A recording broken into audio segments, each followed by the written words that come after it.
Ridas, Amut, Hadir Ibu. Luhut. Hadir Ibu. Oke. Cindy. Iya. Sakit kah dia? Ditutupkan. Demam. Kalian kalau datang ke sekolah makan kah? Iya. Jangan lupa makan. Dewa sakit. Iya. Ya, sebelum kita mulai pembelajaran, kita nyanyi salah satu lagu nasional dulu. Siapa yang bisa pimpin lagu itu dari satu sampai oke? Erna atau Elsie? Pimpin ke Erna. Berdiri lagi. Dari Sabang 1, 2, 3. Dari Sabang sampai Merauke berdalam pulau-pulau, sambung menyambung menjadi satu, itulah Indonesia. Indonesia tanah airku, aku berjanji padamu, menjunjung tanah airku Indonesia. Terima kasih Erna. Jadi materi kita hari ini, kita akan membahas pengaruh letak kondisi geografis di Indonesia terhadap kondisi ekonomi masyarakat Indonesia. Sebelum kita masuk di materi awalnya, Ibu mau bertanya dulu. Kita ini tinggal di daerah pesisir atau pegunungan? Di pegunungan ini, pekerjaan orang tua kalian, pekerjaannya sebagai petani, nelayan atau apa? Siapa yang orang tuanya petani? Itu Ocin. Oh enggak? Oh, pertanyaan saya boleh dibuka. Pertanyaan itu boga hasil neme atau tua neme lebih banyak hasilnya apa? Padi, oke. Oh itu isi anu ke apa? Padi memang isi manul. Orang ini. Kan boleh balik tahu lebih betul. Kita tahu mana bahas itu boleh. Tapi jadi tujuan pembelajaran kita tahu nggak tentang apa? Melalui kegiatan mendengarkan penjelasan guru, adik-adik dapat mengidentifikasi dampak kondisi geografis terhadap kondisi ekonomi di masyarakat Indonesia. Yang pertama, kita akan melihat apa sih kondisi geografis. Ada kondisi geografis. Makanya saya ingat gue, Reko dari Buto.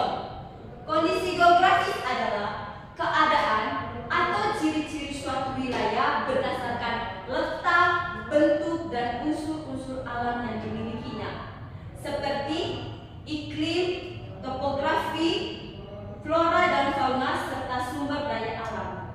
Topografi itu maksudnya bentuk permukaan bumi. Baik, Erna.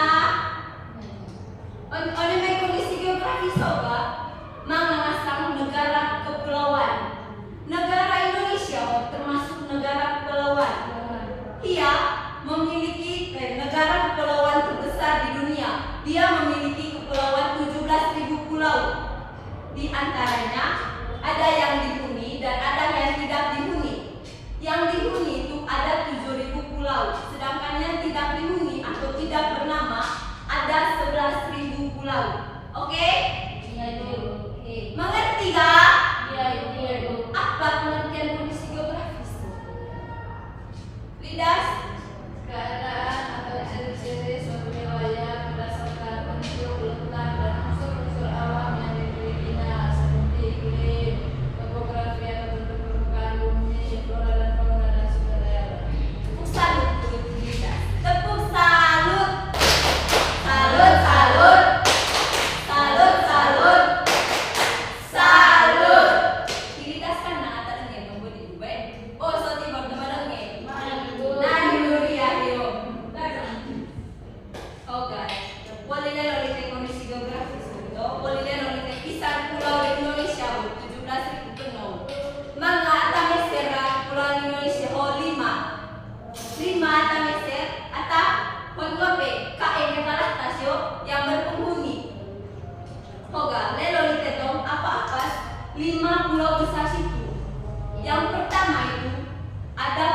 Papua.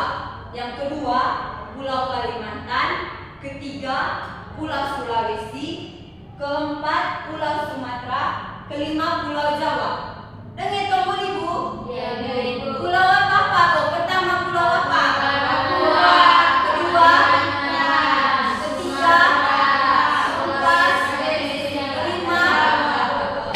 Emang kita lihat gambar foto. Ya, Bu. Oh, masang peta Indonesia. Oh, peta Indonesia. Boleh main peta? Oh, mama tahu dong. Pulau situ, pulau terbesar di Indonesia. Yang pertama tadi pulau terbesar itu ada Pulau Papua. Yang kedua, Pulau Sumatera. Yang ketiga, ada Pulau Kalimantan. Yang keempat, ada Pulau Sulawesi. Dan kelima, ada Pulau Jawa. Ibu, apa dulu mau bertanya? Siapa yang bisa tunjuk di mana Pulau Sulawesi? Oci.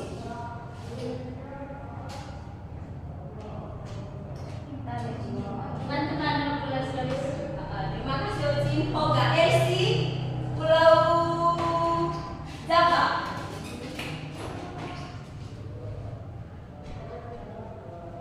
Oh, Ibu.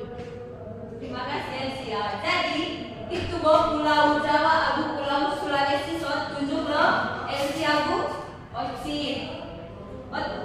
Polite bahasa. Dari kondisi kepulauan ini tadi menjadikan Indonesia sebagai memiliki garis pantai yang panjang sehingga kekayaan lautnya melimpah. Penuh kekayaan laut di Indonesia, boleh main negara kepulauan laut. Yang kedua, kita sudah melihat negara kepulauan dari kondisi geografis. Yang kedua itu kita akan melihat iklim apa yang ada di Indonesia. Jadi iklim di Indonesia itu termasuk dalam iklim tropis yang memiliki ciri-ciri suhu yang hangat dan curah hujan yang tinggi serta lembab dan panas ya. Jadi dalam iklim tropis ini ada dua musim. Yang pertama itu musim hujan dan musim kemarau. Baiklah, musim apa Bu? Musim hujan dan musim kemarau. Oke. Jadi musim kemarau ini dimulai dari bulan April hingga bulan September. Apa bulan April loh? Baru Memang bulan September kah? 9. Jadi emang masuk bulan April sampai bulan September lagi kah? Masuk oleh musim kemarau. Yang kedua itu musim hujan.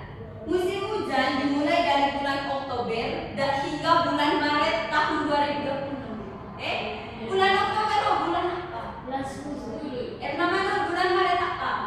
Bulan Maret, bulan 3. Jadi dari bulan 10 di kita masuk musim hujan, lalu sampai tahun 2026 itu tahun 2026 bulan Maret itu musim hujan boleh masuk bulan April itu musim kemarau boleh. Itu 6 bulan Pak itu ganti musim.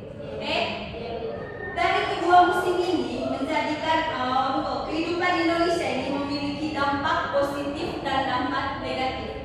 Yang pertama dampak positifnya itu bagi pertanian.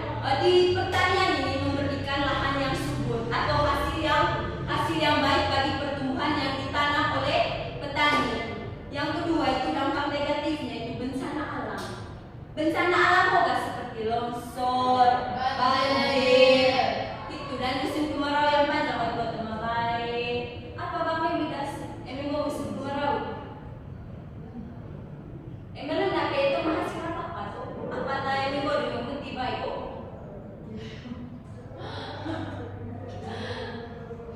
Yang ketiga, kita akan melihat dampak dari pengaruh kondisi geografis terhadap kondisi ekonomi di masyarakat.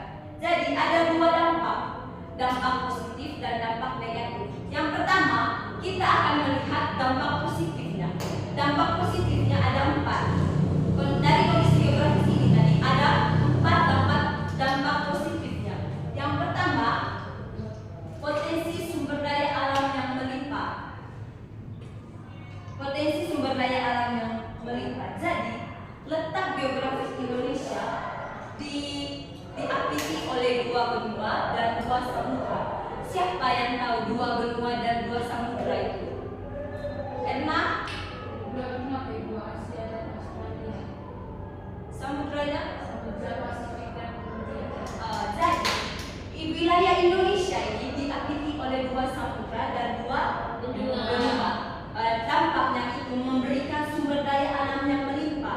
Indonesia kaya akan berbagai komoditas. Komoditas boga barang atau jasa yang berkualitas seperti di bagian pertambangan itu seperti minyak bumi, gas alam, batu bara, emas, tembaga dan nikel.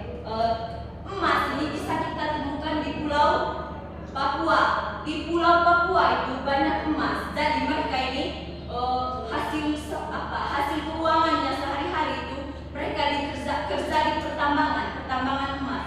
Yang kedua itu minyak bumi. Minyak bumi itu banyak kita temukan di Pulau Sulawesi. Jadi di Pulau Sulawesi ada pulau yang kita Pulau Sulawesi banyak minyak bumi. Jadi banyak penghasilan mereka itu dari minyak bumi. Dan Pulau Papua dari emas. Minyak bumi juga sama batu bara kita bisa temukan di Pulau Kalimantan. Jadi lapangan pekerjaan di sana itu sangat luas, sangat besar, banyak dibuka lapangan pekerjaan karena hasil pertambangannya sangat besar. Yang kedua dari potensi sumber daya alam ini ada di sektor pertanian. Hasil pertanian itu seperti padi, kelapa sawit, karet, kopi, kakao, cengkeh, dengan kakao, coklat, cengkeh, kakao itu coklat. Enak apa kakao enak. Saya sektor pertanian di asli wilayah lautan. Semangara itu apa sektor pertanian Semangara yang paling besar? Apa? Kemiri, kopi. Itu sektor pertanian di Manggarai yang paling besar toh.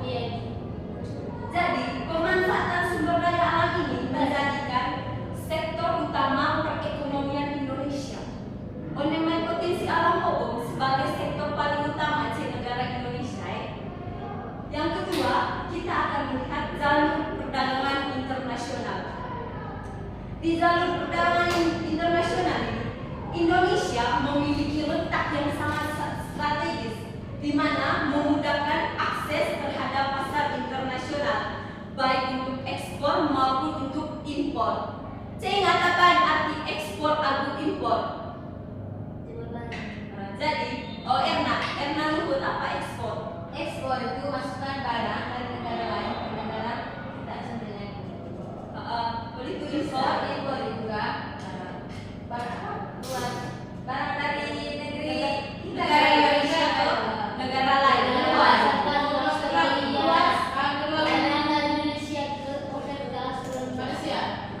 Itu tepuk salut dulu untuk Erna. Tepuk salut.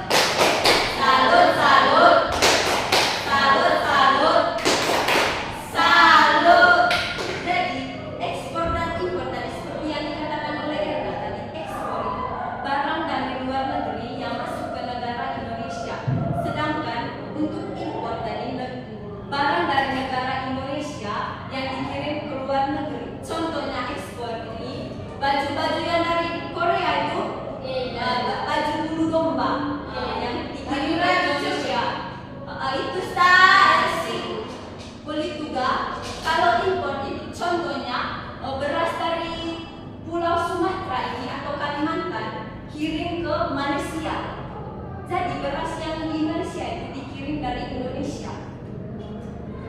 Itu melalui jalur perdagangan internasional. Jalur perdagangan sudah ada sejak lama, sejak tahun penjajahan masuk ke kirim rempah-rempah. Itu jalur perdagangan nanti. Begitu. Yang kedua, selain dari jalur perdagangan ini, yang ketiga, jalur perdagangan kita akan melihat dari pariwisatanya. Kekayaan alam apa saja yang ada di Indonesia? Yang pertama itu keindahan alam Indonesia seperti pantai-pantai yang ada di Indonesia itu gunung. Itu keindahan alam yang ada di Indonesia. Selain di wilayah Manggarai itu apa keindahan alam yang paling terkenal menurut kalian?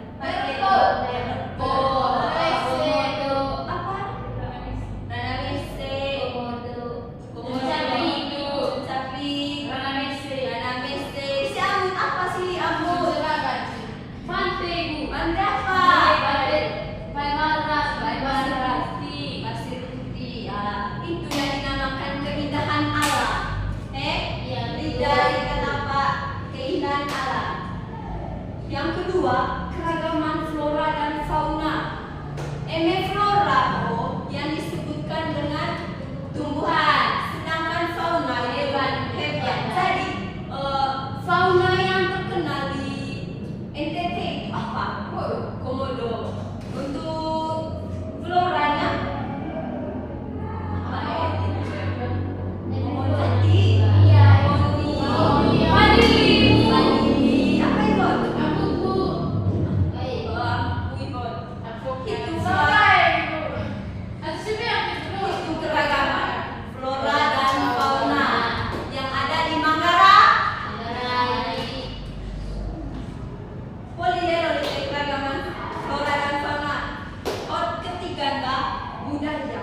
Budaya yang ada di Indonesia itu sangat banyak.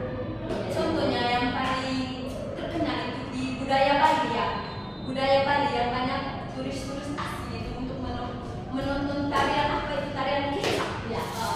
Itu budaya yang paling terkenal itu budaya di Bali. Sedangkan untuk di Manggarai, siapa yang bisa sebut budaya-budaya yang ada di Manggarai? Tidak tarian caci.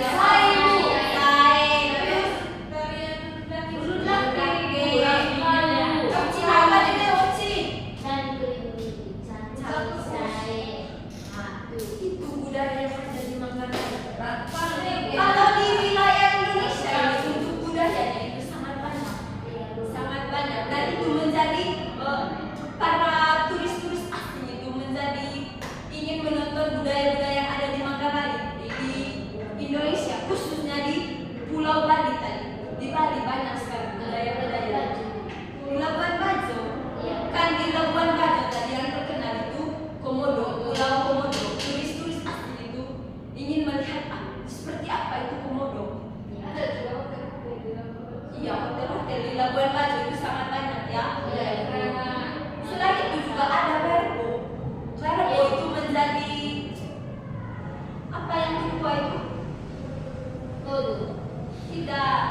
Dia yang kedua dia menang tanaman apa ya?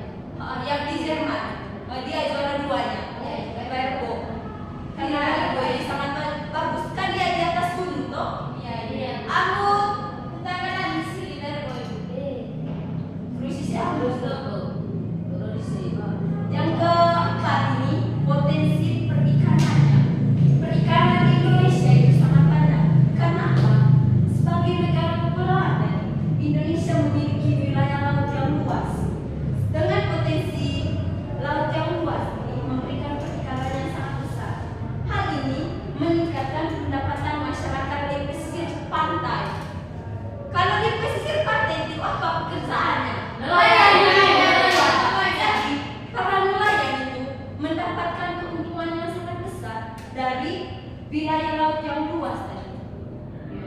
Oke, sekarang ibu tanya, yang pertama tadi dampak positif dari pengaruh kondisi geografis terhadap kondisi ekonomi untuk masyarakat Indonesia tadi. Jalur perdagangan Perdagangan yang strategis. Yang kedua tadi, pariwisata, yang ketiga pertanian dan perkebunan, potensi alam itu ya, potensi alam, sumber daya alam yang melimpah. Yang keempat tadi potensi perikanan.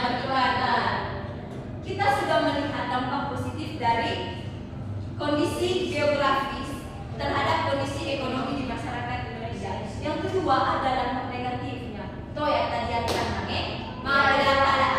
Dampak negatifnya ada dua. Yang pertama itu kerentanan akan bencana alam. Jadi Indonesia ini memiliki kondisi geografis yang berada di wilayah cincin api Pasifik, pengaruh diapiti oleh Samudra Pasifik. Makanya banyak bencana alam yang terjadi. Di Indonesia itu rawan terhadap bencana alam seperti gempa bumi, tsunami, letusan gunung api, dan banjir. Tsunami itu pernah terjadi di Palu. di Aceh Tahun berapa di Aceh? 2004. Letusan gunung Merapi pernah di Di Manggarai itu di tahun 1998. Kemarin juga di itu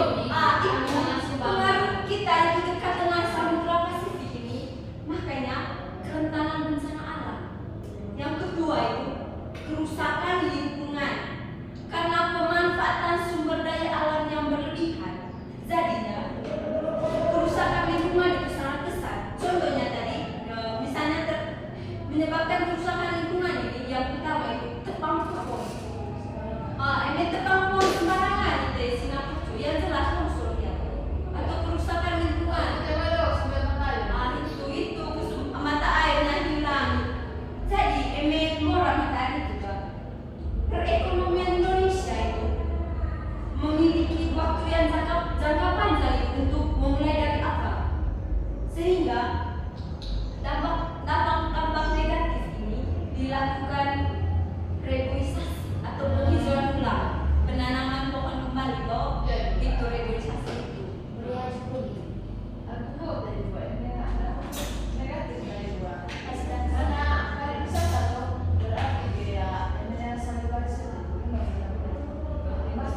Budaya asli itu. Pernah italah itu boleh dampak negatif nih masuk budaya asing. Contohnya di sebulan situ budaya Labuan Bajo, di Labuan Bajo itu sudah masuk budaya asing. Selanjutnya ibu akan membagi kalian dalam bentuk kelompok. Ada 2 LKPD nanti kalian kerjakan ya. Satu kelompok ada 3 orang.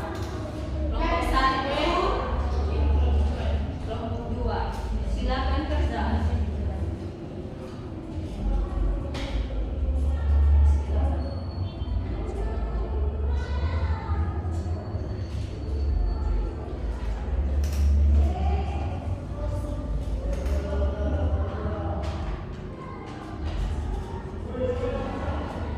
Kerja sama. Diskusi. Kita berdiskusi. Ibu, so maksud nomor 2 ada ibu. Nomor 2 adalah kan Soeharto kira-kira keindahan alam dan supaya budaya seperti apa? Berarti misalnya keindahan alam apa waktu mengasih wise amut politik budaya apa itu maksud nomor 2. Mengerti rambut gak? Iya, budaya apa tanaman misalnya sini itu presentasi toh. Satu yang jadi moderator, satu yang baca hasil diskusinya.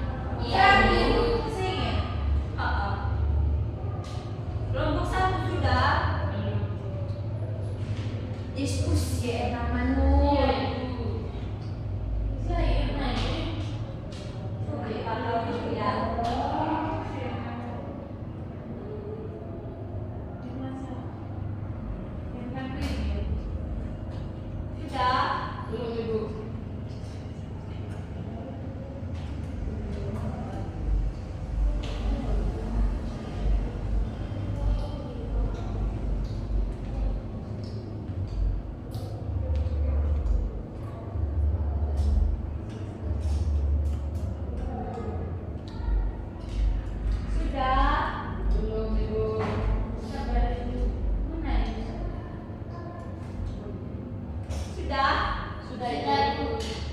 Kelompok 1 sudah.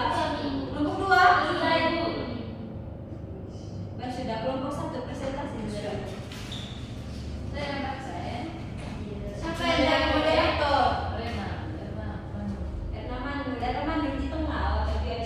Selamat siang Ibu, selamat siang teman-teman. Kami akan membacakan hasil kerja kelompok kami. Nomor 1, apa saja sumber daya alam yang ada di lingkungan tempat tinggalmu dan jeniskan dan jelaskan dan sebutkan jenis sumber daya alam tersebut. Yang pertama, jenis sumber daya alamnya pertanian dan perkebunan. Contoh jenis sumber daya alamnya ada kalau di pertanian ada padi, jagung. Kalau di perkebunannya ada kopi, ada cengkeh, ada kakao, ada kacang tanah, Ibu. Yang kedua, kira-kira keindahan alam dan kekayaan budaya seperti apa yang ada di daerah tempat tinggalmu? Kalau untuk keindahan alamnya ada pantai, ada komodo, ada berpo juga. Kalau kekayaan budayanya ada tarian caci, ada sae, pakaian adat, alat musiknya Ibu. Sudah Ibu. Tepuk salut untuk kelompok 1. Tepuk salut. Salut, salut. Salut, salut. Salut. Sekarang kelompok 2. Udah sih Bu, ya Ibu.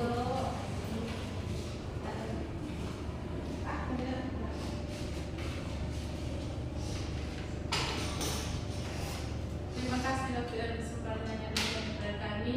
Sekarang kelompok kami mempresentasi. Soal nomor 1, apa saja sumber daya alam yang ada di lingkungan tempat tinggal? Sebutkan jenis sumber daya alam yang ada di daerah. Berapa? Nah, di bagian pertanian itu hasilnya kopi, cengkeh, kebiri.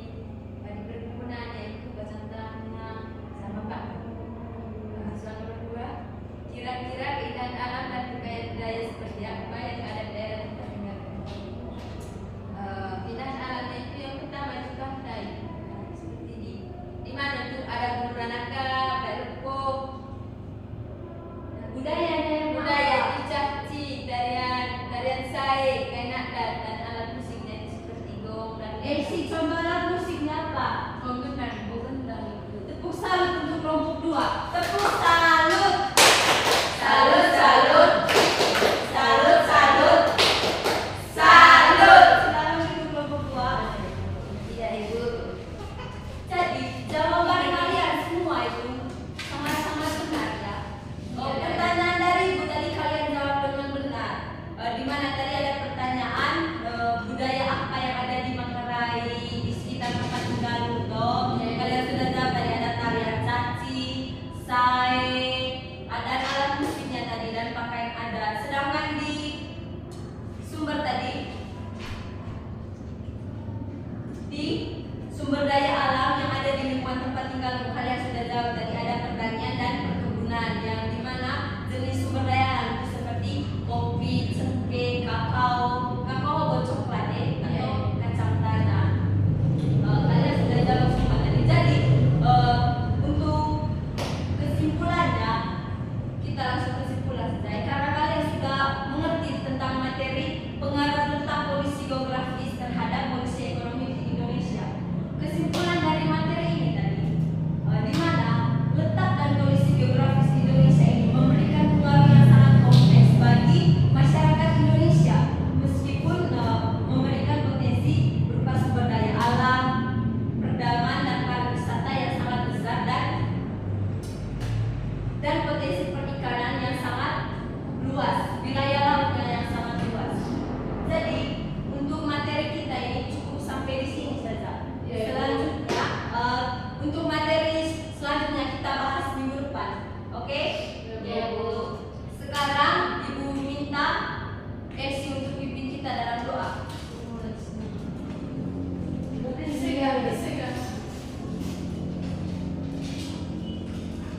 Marilah kita berdoa dan berdoa sama-sama Salam Maria.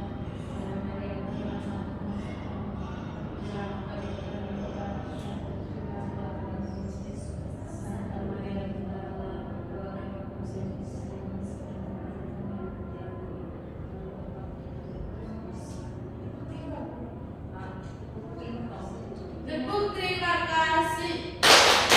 Ting ting tong tong ting tong, terima kasih. Yes. Sebelum Ibu menutup pembelajaran, Ibu mau kasih motivasi. Semangat